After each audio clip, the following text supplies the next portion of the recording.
Magandang araw, ako po si JM De Jesus para sa Pasada Balita ngayong alas 2. Idinaraing ng ilang Transport Network Vehicle o TNVS sa Angeles City na tila panggigipit sa kanilang hanay. Umaasa silang commuters at mga riders.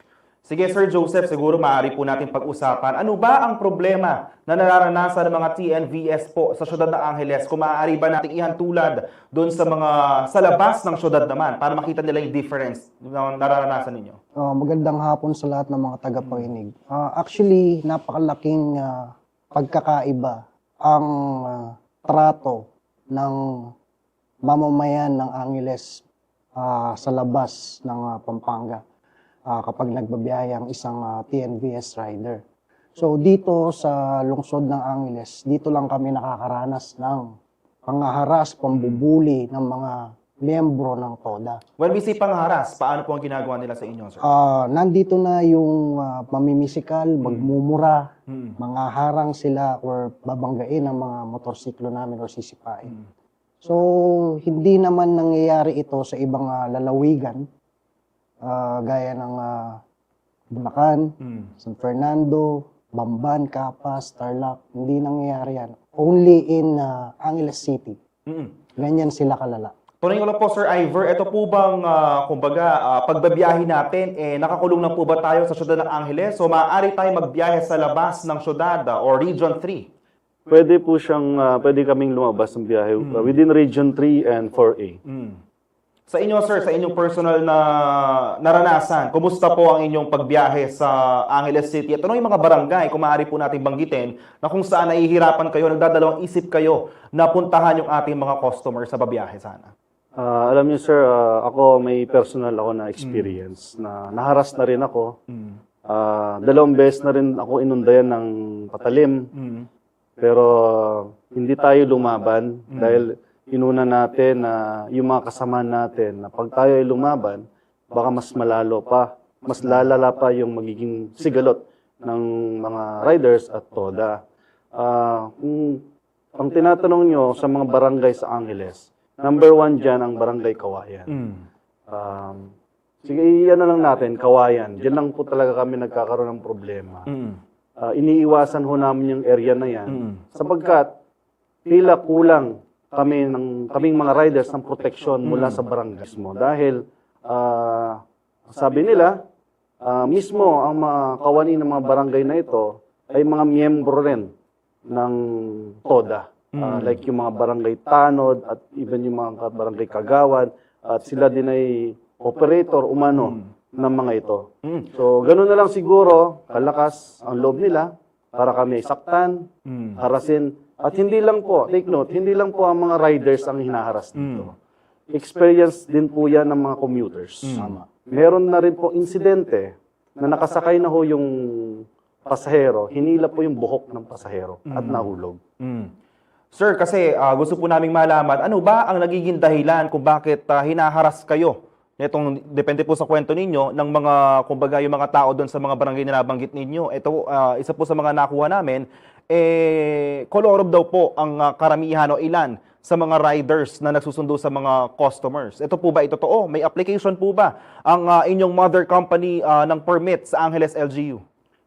Sa totoo po niya na sa bagong inilabas po ng LTFRB, which is July 19, 2024 pa kung hindi ako nagkakamali, meron nilabas dyan na kasama ang Angeles sa Region 3 and 4A na pwede magkaroon o magkakaroon ng pilot study.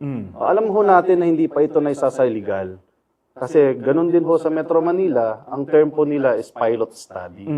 So kung kaya naman po ito sa Metro Manila, bakit hindi po natin to gawin dito sa ating lungsod? Lalo na ho, ang Angeles City, kung di ako nagkakamali, nasa top 3 na, kasunod po ng Metro Manila at Cebu sa mga nangungunang city pagdating sa ekonomiya. So gusto lang nilang mabilis sila makakapunta sa kanilang paroroonan, sa kanilang trabaho.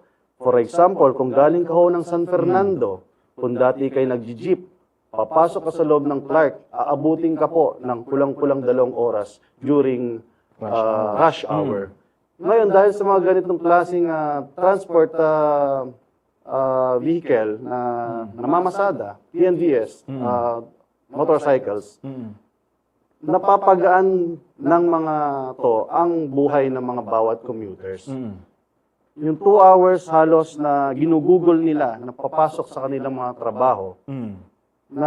nalelas to hanggang 30 minutes na lang or mas mababa pa. Depende ho yan sa daloy ng trapiko. So, ang punto ko dito, nagkakaroon ng dagdag oras yung isang commuter sa kanyang pamilya. Mm. Na imbis na inuubos niya yung oras sa biyahe niya, papasok pa lang doon, 2 hours, pauwi, 2 hours, so 4 hours ang nawawala niya doon sa pamilya na pwede niya sanang idagdag para magkaroon ng bonding doon sa pamilya niya. At higit po sa lahat, yung mga call center agent po natin dyan sa Clark, sa SM Clark, alam naman ho natin yan, napaka-importante ng tulog. Mm. Yun po importante sa kanila. Kami personally, lagi nagre-reklamo yung mga pasahero namin na yun nga raw, masyado daw mataas maningil itong mga TODA. Well, naiintindihan po namin ang sentimiento ng mga miyembro ng TODA. Kasi kami rin po dati, sumasakay din po naman dyan. Pero kailangan ho natin maintindihan na nababago po ang panahon. Nagiging modernized na po tayo. Angeles City, yan, Angeles City. Hindi po ba kailangan na natin ito sa panahong ito? Hindi na ho natin nasusolusyonan ang trapiko ng maayos. Kahit magpakalat ka ng napakaraming enforcer, makikita mo, sobrang traffic po yan. Alam ko po, alam namin, na gumagawa po ang bawat syudad ng paraan para ma-lessen po yung mga traffic. Pero, sabi nga nila, panahon na. Panahon na naman siguro para ma-modernize tayo. Para sana magbigay daan din sa ibang mga tao na mamili. Okay. Thanks, Sir Ivor. Ito naman po, sabi naman po ni Councilor Rocco Del Rosario ng Committee of Transportation Angeles City Council, hindi raw po tumalima ang kumpanya ninyo sa pagsumite ng dokumento. Ano pong masasabi nyo rito? O if ever, sino pong pwedeng sumagot? Sige. Actually, matagal nang usapin yan eh. Open pa yung opisina ng Maxim sa Balibago. Ang sinasabi ng management sa amin, mga riders, is nagko-comply sila sa bawat gustong papeles na isumite ng LGU. Which is, yun ang pinaniniwalaan namin dahil in partnership kami sa mga yan. And then, ang sasabihin sa amin ng LGU or ang ipapakalat na news ng LGU sa mga tao is hindi kami nagko-comply or hindi nagko-comply ang management doon sa mga gusto nilang mangyari para mai-approve yung application. So kami, bilang isang rider, clueless kami kung ano ang nagiging usapan nila. So, sana ngayon, mabigyan kami ng linaw kung sino ba talaga ang may pagkukulang, kung ang management ba. Kasi kung ang management yon, kami mismo mga rider ang kakalampag sa kanila. Kung ang LGU naman or kung sino pang sangay ng gobyerno dyan ang umaharang para dun sa application ng management, kami rin ang pwedeng humarap sa kanila para makiusap upang mabigyan ng solusyon yung mga sigalot na nangyayari sa syudad. Okay. Sir Ivor, nabanggit nyo kanina, makakasama dapat ang Pampanga or Region 3 sa pilot testing. Ano? Yes, Ito po, ang sabi naman po, hindi po kasali ang Angeles City sa pilot testing na isinasagawa ng LTFRB para sa inyong kumpanya. Ano pong masasabi nyo dito? Ano pong susunod na hakbang nyo rito? Ano po ba ang Angeles City? Hindi po ba ito sakop ng Region 3? Oo, at naiintindihan natin na isa itong independent city. Pero kasama pa rin po siya sa Region 3. Sige sir, ngayon bibigyan ng pagkakataon. Ano po ang mensahe ninyo sa Syudad ng Angeles LGU para po mapakinggan nila ang inyong mga hinaing at kung sakaling may gusto po kayo iparating sa kanila, ito po pagkakataon ninyo. Sige, Sir Ivor. Mga namumuno sa amin, sa mga syudad.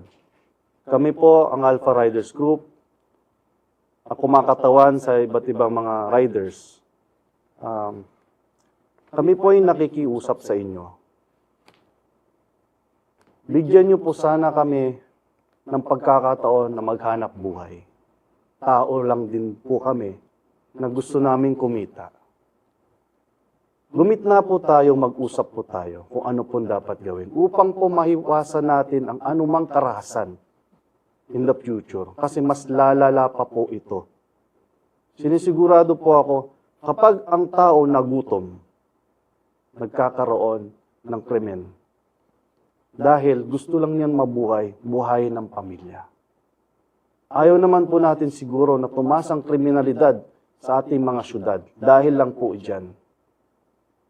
Ngayon, kung ang tulad po ng sinabi ng aking kasama na si Vice President na Joaquin, kung sino man ang may pagkukulang, kung ang management ba ng isang kumpanya, kami ho ang kakalampag doon.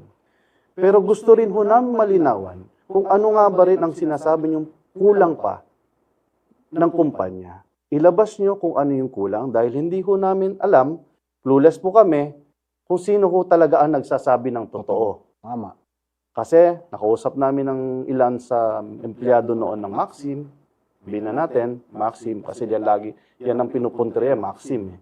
Na kompleto di papeles naman po ang ibinibigay nila sa syudad, lalo na sa Angeles.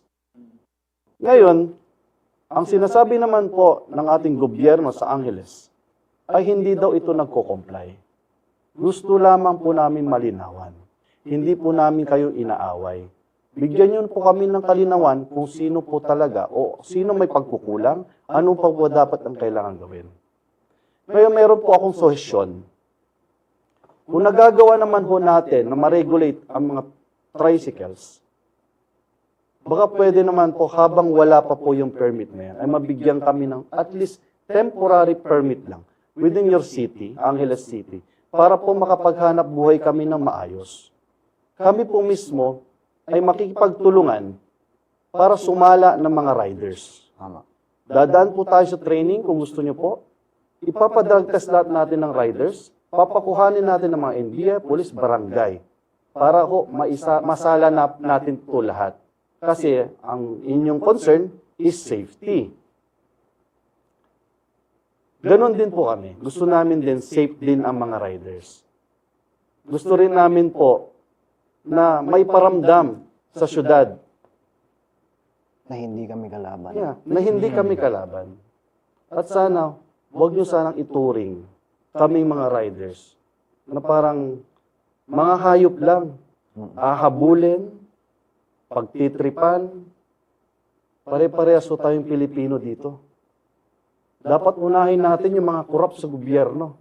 Yun ang ating dapat na pinupuntirya, hindi yung mga kapwa natin Pilipino na manggagawang.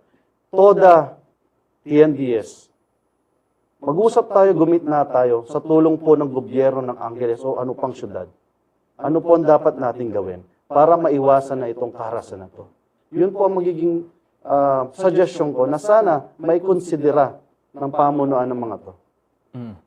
Maraming salamat po, Sir Ivor Mandagit at Joseph Joaquin, mga leader ng Alpha Riders Group ng TNVS Riders sa Angeles City. Para sa ibang mga balita at updates, tutok lang sa Pasada Balita mamayang alas 4 ng hapon. Ako po si JM De Jesus. Magandang araw po.